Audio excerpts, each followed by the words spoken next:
8.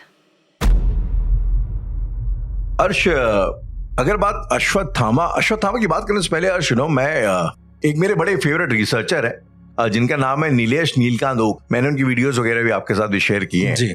और उन्होंने एक बड़ी इंटरेस्टिंग थ्योरी बताई थी एक अपने पॉडकास्ट में, जिसमें उन्होंने बताया कि एक जिसको कहते हैं कि जेनेटिक एवोल्यूशनरी साइंटिस्ट हैं, एवोल्यूशनरी बायोलॉजिस्ट हैं बेसिकली, जिनका नाम है मोनिका कार्मेन। ओके। तो मोनिका कार्मेन ने एक बेसिकली जीनोम की डाइवर्सिटी के ऊपर एक रिसर्च करी है over the period of time. काफी सालों से जो जेनेटिक्स में जो डाइवर्सिटी होती रही है पूरी दुनिया में, तो उसमें से जो एब्स्ट्रैक्ट है, मैं आपको ऐसे ऊपर ही बात बता रहा हूं, तो बेसिकली उनका मत ये था कि आज से तकरीबन मोटा मोटी 10,000 साल पहले कुछ ऐसी कोई घटना हुई थी जिसकी वजह से जो मेल क्रोमोसोम होता है, जो वाई क्रोमोसोम होता है, उसमें बहुत ज्यादा गिरावट हुई थी। ओके। कहने का मतलब यह है कि 10,000 साल पहले कुछ ऐसा हुआ था जिसकी वजह से बहुत सारे पैन वर्ल्ड, पूरी दुनिया में मर्द जो है कम हो गए थे पूरी दुनिया में, बारिंग सम साउथ अफ्रीकन एक आध कंट्रीज में, यूरेशिया में। और अगर आप किसी और नीलेश जी का कहना ये है, क्योंकि वो महाभारत के बारे में जानते हैं, उनका ये स्ट्रॉन्ग ओपिनियन ये है, उनका ये मानना है कि ये महाभारत की वजह से हुआ था। ओके। क्योंकि महाभारत में ऐसा मेंशन है कि उसमें लोग ऐसा बताते हैं कि उस दौर के इराक जो अभी कंटेम्प्रेरी इराक है, वहां के भी राजा आए थे महाभारत में लड़ने के लिए। तो पहली बात अगर मैं आपसे पूछूं कि जब बात होती है ना महाभारत की युद्ध की, तो आपका पर्सनल क्या मानना है कि क्या वाकई में ऐसा युद्ध हुआ था कि नहीं हुआ था, या नहीं हुआ था या नहीं हुआ था, इससे आपको फर्क नहीं पड़ता? कहानी इंटरेस्टिंग है। नहीं हुआ था, इससे फर्क तो पड़ता ही है, क्योंकि पहली बात कि उसके प्रमाण तो मौजूद है, क्योंकि मैं प्रमाणिक चीजों पर ज्यादा देखता हूँ। उसके साथ साथ उससे बहुत कुछ सीखने को भी मिलता है। इवन जो उसमें महाभारत में जितनी भी चीजें दिखाई गई हैं या फिर जो भी चीजें अभी हमें दर्शाई गई हैं, कहीं ना कहीं वो बहुत वैलिड हैं, उसके प्रमाण मौजूद हैं आज भी। वैलिड इन द सेंस कुछ बताएं। यदि आप अगर कुरुक्षेत्र में जाते हैं, अगर यहाँ पे जो हरियाणा के पास वाला कुरुक्षेत्र है, तो कहते हैं कि वहां पर जो मैदान है जहां पर महाभारत हुई थी, कुरुक्षेत्र के मैदान में, उसकी मिट्टी का रंग आज भी लाल है। कहते हैं कि आज वहां पर मतलब खून अभी भी वहां पर कहीं ना कहीं है उन लोगों का, ऐसा मानते हैं वो लोग। ये मतलब मौजूद है कुरुक्षेत्र, तो सभी को ऐसा पता बोला है, ऐसा मतलब ऐसा है, मैं देख कर आया हूँ, वो चीज होती है, तो ये चीज मौजूद है प्रमाणिक रूप से। इसके अलावा कई सारी ऐसी भी जगह मौजूद है जहां पर कहते हैं कि यहाँ पर शस्त्र रखे जाते थे और शस्त्र मौजूद है, तो कहीं ना कहीं ये एग्जिस्ट तो करता है। उसके साथ साथ जिस तरह का डिपिक्शन दिखाते हैं टीवी वगैरह में, उस तरह से बहुत कुछ सिखाता भी है। ये एक एंशिएंट एलियंस करके यार एक सीरीज आती थी, देखिए आपने? नहीं। बेसिकली वो पूरी दुनिया की माइथोलॉजीज में रिसर्च करते हैं, और उनका ये मानना है कि जो हमारे सो कॉल्ड गॉड्स हुआ करते थे, उनके हिसाब से वो एलियंस थे, और उन्होंने दुनिया जहान में जो है ना अलग अलग स्ट्रक्चर्स को डिटेल में रिसर्च किया और बताया कि ये अब जैसे कोई पिरामिड के पास कोई जगह है जिसको कहते हैं वो एक एयरपोर्ट का रनवे है वगैरह वगैरह वगैरह। तो खैर उनका बेसिकली जब एक महाभारत के ऊपर जब उनका एपिसोड आ रहा था, तो उन्होंने ये बताया कि जैसे जब हम लोग ब्रह्मास्त्र की बात करते हैं जी, तो वो कहते हैं कि ये न्यूक्लियर एक तरीके का वॉरहेड था, एक न्यूक्लियर वेपन था, और आज भी उनके हिसाब से जब न्यूक्लियर बॉम्ब फटता है ना, एटम बॉम्ब, तो होता है कि इंसान जो है ना वो उसका फॉसिल मतलब वो एक बेसिकली दीवार में छप जाता है जी। मतलब इतनी अचानक से आप जलेंगे कि आपका शैडो हमेशा के लिए उस पे दीवार पे छप जाएगा। और अगर आप वहां की खुदाई करते कुरुक्षेत्र में, उनका ऐसा कहना था कि ऐसा कुछ हुआ है।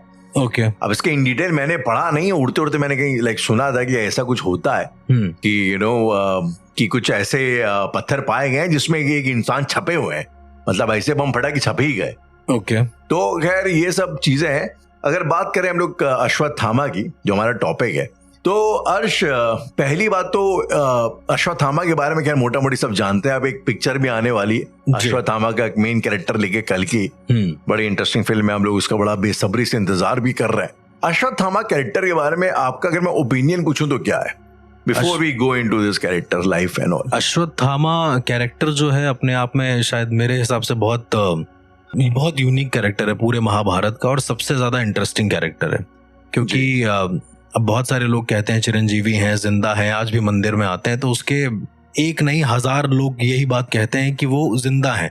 अब उसके अलावा कोई ये नहीं कहता अर्जुन जिंदा है, उसके अलावा कोई ये नहीं कहता है कि जितने भी और जो योद्धा थे वो जिंदा हैं या उनका प्रमाण कहीं मौजूद है।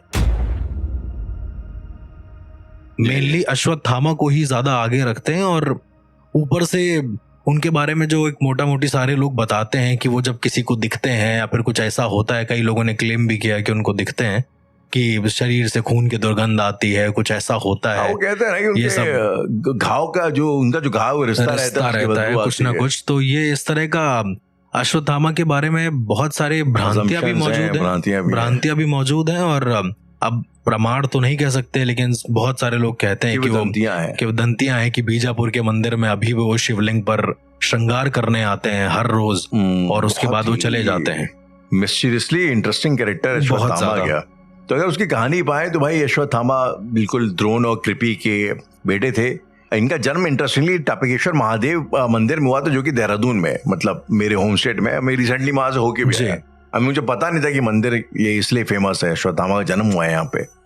अच्छा, ये अर्श जो है, लोग कहते हैं कि अश्वत्थामा जब पैदा हुए थे तो उनके माथे पे एक मणि थी। तो ये माथे पे मणि के जन्म के साथ ही वो हमेशा से कर्ण जो थे वो कवच कुंडल एक पैदा हुए थे, वैसे अश्वत्थामा के बारे में बोलते हैं कि वो एक मणि लेके पैदा होते सर के ऊपर जी। तो ये मणि का क्या लॉजिक था, ये कहाँ से आई थी? राहुल, कहा जाता है कि इनकी माँ जब एक बच्चे के उसमें थी कि हमें एक बच्चा हो, तो ये लोग शिव की उपासना करते थे। शिव जैसा बहादुर बच्चा हो, कि शिव जैसा बहादुर भी नहीं, शिव जैसा ही एकदम हो। अच्छा। जो हमारा संतान हो रही हो। तो इन्होंने जब मनोकामना मांगी जाती थी तो उसमें विस्तृत विवरण दिया जाता था कि किस तरह से उनको बच्चा चाहिए, संतान किस तरह का चाहिए जी। तो उन्होंने बोला जैसे शिव के त्रिनेत्र हैं ठीक वैसा ही संतान मुझे चाहिए। अब अंधक तो हो नहीं सकता था, वो तो एक अलग सीन है, वो तो असुर है, लेकिन उन्होंने एक ऐसा इंसान मांगा था जो शिव के समतुल्य हो, मतलब उसके त्रिनेत्र हो और बड़ी बड़े बाल हो, जटाएं हो, इस तरीके से उन्होंने एक पूरा विवरण दिया था। तो इसीलिए कहते हैं कि भगवान ने अपनी एक रचना से या नीति के जरिए उन्होंने जो संतान की उत्पत्ति कराई उसके बीच में एक मणि दे दी। अब क्योंकि त्रिनेत्र का काम होता है भस्म करना, त्रिनेत्र का काम होता है पूरी तरीके से डिस्ट्रॉय करना, सारी चीजों को वो करना, विध्वंस करना। लेकिन अश्वत्थामा की जो मणि थी उसका काम कुछ और था, वो प्रोटेक्शन की मणि थी। वो सारे तरह के दैत्य, राक्षस, यक्ष, गंधर्व, किन्नर जितने भी प्रजातियां मौजूद हैं वो उन सब के प्रहार से बचाने के लिए थी, वो संहार करने के लिए मड़ी नहीं थी। मतलब उसमें से कोई आग नहीं निकलती थी जो काम को भस्म करने, कुछ भी नहीं निकलती थी। ये अच्छा वैसे एक मैं कहीं जो लोग मतलब इन चीजों को बाय द वर्ड लिटरली नहीं लेते हैं, तो जब बात होती है ना शिवजी के त्रिनेत्र की, तो कहते हैं शिवजी ने कामदेव को भस्म कर दिया था। अब जो स्पिरिचुअलिस्ट है, सदगुरु फॉर एग्जाम्पल, ठीक है, तो उनका एक मत ये है कि जब इसका लिटरल मीनिंग ये है कि अगर आपकी जो तीसरी आंख जब खुल जाती है, बेसिकली आपकी कॉन्शियसनेस जब जग जाती है, तो आप अपने अंदर की जो कामोत्तेजना है आप उसको भस्म कर सकते हैं। बिल्कुल। तो ये मतलब अगर आपके अंदर इतनी क्लैरिटी आ जाए कि आपको समझ में आ जाए कि ये प्यार नहीं, ये हवस है, एक प्यार और हवस का जो फर्क होता है, तो आप उसको भस्म कर सकते हैं। तो this is what the logic of Trinetra, not ये कि स्पेसिफिकली कि आपके माथे के बीच में कोई आंख है और वो जब खुलती है तो उसमें से आग निकलती है, व्हाट से हुआ जी। तो आपको क्या लगता है इसका क्या लॉजिक है तीसरी आंख का जो भी है? तीसरी आंख का लॉजिक यही है कि ध्यान का जो चक्र है वो खुल जाता है, बात बस यही है। अगर शिव की तीसरी आंख की आप बात करते हैं तो पीनियल ग्लैंड के बारे में आपको सुना होगा, पीनियल ग्लैंड का आपके हिसाब से क्या वो होता है उसका? मतलब उससे शायद ऐसा कहते हैं कि सबसे पहले जब भी हम ध्यान वगैरह करते हैं तो सबसे पहले हमारे शरीर का जो कुंडलिनी जागरण होता है वो यहीं से होता है। अगर आपका जो अजना चक्र है, क्योंकि यहीं पर हमारा अजना चक्र होता है, और जब ये जागृत होता है तो हमें ज्ञान होता है, बोध होता है कि सारे जो चक्र हैं हमारे वो जागृत है।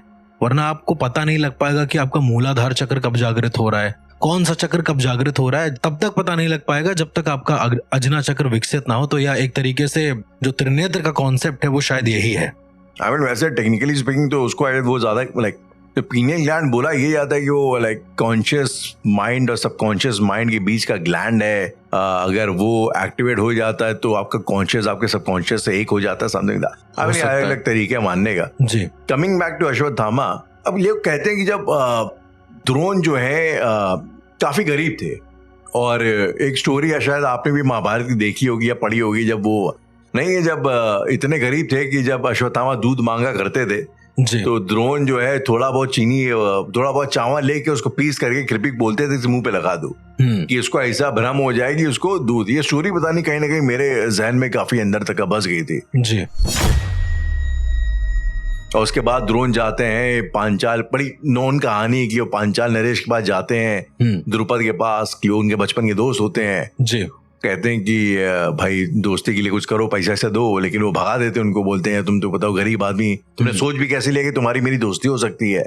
इस पे भड़क करके बाद में जो वापस आते हैं और तब कृपी जो है अपने भाई को बोलती कृपाचार्य को, जो कि उनके राजगुरु होते हैं। कृपाचार्य क्या होते हैं यहाँ पे महाभारत में कौरवों के? कृपाचार्य गुरु होते हैं एक तरीके से, वो मंत्र विधान के, हाँ, आचार्य गुरु होते हैं। तो ये मैं हमेशा इस बात सोचता था कि ये आचार्य में और गुरु में फर्क क्या है, मतलब द्रोण और कृपाचार्य में फर्क क्या था टेक्निकली? द्रोणाचार्य थे, कृपाचार्य थे, दोनों ही आचार्य थे। मतलब तो कुछ ऐसा था कि जो द्रोणाचार्य अपॉइंट होते हैं युद्ध कला सिखाने के लिए, हाँ, तो क्योंकि परशुराम जी से सीखी थी उन्होंने वो कला, परशुराम जी से मांग ली थी उन्होंने वो कला, इस वजह से वो शस्त्र विद्या में भी निपुण हो गए थे। तो मतलब कि उनका लॉजिक ये था कि वो सिर्फ अपने आप को सब्जेक्ट रखते थे युद्ध कला में, और जो कृपाचार्य थे वो मतलब बाकी धर्म ग्रंथ के काम में कुछ ऐसा था। हाँ, क्योंकि जो आचार्य होते थे वो मंत्र और शास्त्र विधान में ज्यादा थे, शस्त्र विधान में कम थे, इसलिए कहा जाता है। कृपाचार्य तो वॉरियर भी थे, वो तो लड़े भी थे बाद में, और खतरनाक वॉरियर थे। कुछ ऐसे वॉरियर्स थे आचार्यों में जो ये काम करते थे, लेकिन कृपाचार्य और द्रोणाचार्य में फर्क बस ये था कि जो द्रोणाचार्य थे उनके पास पशुपतास्त्र, नारायणास्त्र, सारे अस्त्रों का ज्ञान था, मंत्रों सहित, जो उन्हें परशुराम से मिला था। एनीवेज, बेसिकली स्टोरी फिर वही है कि द्रोणाचार्य बाद में जब वो उनको पढ़ाते हैं कौरवों पांडवों को, तो उनसे कहते हैं बाद में कि तुम जो है गुरु दक्षिणा में जाओ और उनका राज्य जो है लेके आओ, उसको हरा के आओ, बेसिकली द्रुपद को। और द्रुपद को फिर जाते हैं, पहले कौरव ट्राई करते हैं, कौरव हार जाते हैं मेरे ख्याल से, फिर पांडव ट्राई करते हैं, और ये सारी महाभारत निकालते हैं कि जब पांडव जाते हैं अटैक करने के लिए, खाली 5 ही भाई जाते हैं अकेले जी, बिना किसी फौज वौज के, और को मार मूर के द्रुपद को बांध मूंद के ले आते हैं। तो द्रोणाचार्य बड़े खुश। उसके बाद द्रुपद का आधा किंगडम कहते हैं कि द्रोणाचार्य हड़प लेते हैं, ले लेते हैं। ओके। और इससे भड़क करके बाद में द्रुपद जो है यज्ञ करता है, और उस यज्ञ में उसको एक लड़का होता है और द्रौपदी होती है, और एक लड़का होता है जिसका नाम होता है धृष्टद्युम्न। और उसका बेसिकली ये था कि जैसे गैंग्स ऑफ वासेपुर में वो था डेफिनेट कैरेक्टर, उसको पहले से डेफिनेट था कि मैं मारूंगा, तो मतलब मेरा काम पैदा होने का ये है कि मैं द्रोणाचार्य को जाके मारूंगा। तो अब आते हैं महाभारत के युद्ध पे। तो महाभारत के युद्ध में अब कहते हैं ऐसा कि अश्वत्थामा, अभी हम लोग पहले भी जो बात कर रहे थे कि घटोत्कच के साथ बैक टू बैक लड़ाई होती है, बहुत लड़ाई हुई ये बहुत दानवों को, मायावियों को जो है सबको मारते हैं, बहुत लोग कैरेक्टर को मारते हैं। ये स्टोरी कुछ ऐसी अर्श की, जब द्रोणाचार्य का वध किया, जब धृष्टद्युम्न जो है द्रोणाचार्य का वध करते हैं, आई थिंक वो धोखे से करते हैं, धोखे से, छल से कर देते हैं। तो बड़ी इंटरेस्टिंग स्टोरी है यार वो, कि कुछ वो अश्वत्थामा एक शायद से कोई हाथी होता है, युधिष्ठिर से वो पूछते हैं कि सच बोलना। वो इतने खतरनाक तरीके से लड़ होते द्रोणाचार्य कि पांडव से घबराए जाते हैं जी। तो भाई ये होता है कि इनको किसी तरीके से भी आज हराना है तो मारना है। तो भाई अब ऐसे तो कोई मार नहीं सकता, तो प्लान ये बनाया जाता है कि तुम जो है ये झूठ फैला दो कि अश्वत्थामा मर गया। अश्वत्थामा एक्चुअली एक हाथी होता है पांडवों की सेना में। तो अब भीम फिर उस हाथी को मार डालते हैं, उसके बाद वो कहते हैं अश्वत्थामा हतो हता, अश्वत्थामा हतो हता जी। उसके बाद जब द्रोण को पता लगता है तो भीम की बात वो मानते नहीं है, फिर वो जाते हैं युधिष्ठिर के पास, क्योंकि वो सच कहते थे हमेशा, वो धर्मात्मा होते हैं, सच बोलते हैं जी। तो उनसे पूछते हैं, लेकिन वो डायलॉग क्या है जो बोलते हैं कि मतलब संस्कृत में बड़ा अच्छा है, वो हिंदी में कुछ ऐसा है कि अश्वत्थामा तो मर गया लेकिन हाथी, कुछ ऐसा बोलते हैं। ओके। एंड फिर जो है द्रोण दुख में आकर के बैठ के बीच लड़ाई के दौरान वो यज्ञ करने, मतलब मेडिटेशन करने लग जाते हैं, और उसी में धृष्टद्युम्न आते हैं और वो धोखे में उनको मार डालते हैं जी। तो कहीं ना कहीं जैसे आप बोल रहे हो, धृष्टद्युम्न का एक बचपन से ही एक वो था कि द्रोणाचार्य को मारना है कहीं ना कहीं, तो इस मूवमेंट के बाद से अश्वत्थामा का ये हो गया था कि उन्हें धृष्टद्युम्न को मारना ही मारना है। इसके बाद उसका हो गया था, मतलब वो छोड़ने नहीं वाले थे, क्योंकि उनका रेस बहुत ज्यादा था। ऑल्सो सारे लोग घबराते थे बिकॉज ऑफ दैट मणि, जो उनके पास मणि थी, कि मणि का अपना ही अलग एक, क्योंकि मणि निकलने का कोई ऑप्शन नहीं था उनके, जी, और कोई ऐसे निकाल भी नहीं सकता था जब तक कोई दिव्य प्रहार उस पे ना हो, ऐसा कहते हैं। अच्छा, मतलब बचपन में जब इनके सर में वो मणि आई है तो कहा जाता है कि ये मणि सिर्फ जो 3 अस्त्र हैं हमारे सबसे ज्यादा खतरनाक, नारायणास्त्र, पशुपतास्त्र और ब्रह्मास्त्र, तो इन तीनों में से किसी एक के प्रहार से होता, लेकिन जो पशुपतास्त्र था उसका इन पे कोई असर नहीं होता था, क्योंकि शिव जी ने खुद वरदान दिया है और शिव जी का ही अस्त्र है पशुपतास्त्र। जो शिवजी का वो मेन शिव जी ये का अस्त्र ऐसा है क्या उसकी जो पशुपशास्त्र है वो शिवजी का है, हाँ। जो नारायणास्त्र है विष्णु जी का है, ब्रह्मास्त्र ब्रह्मास्त्र ब्रह्मा का है।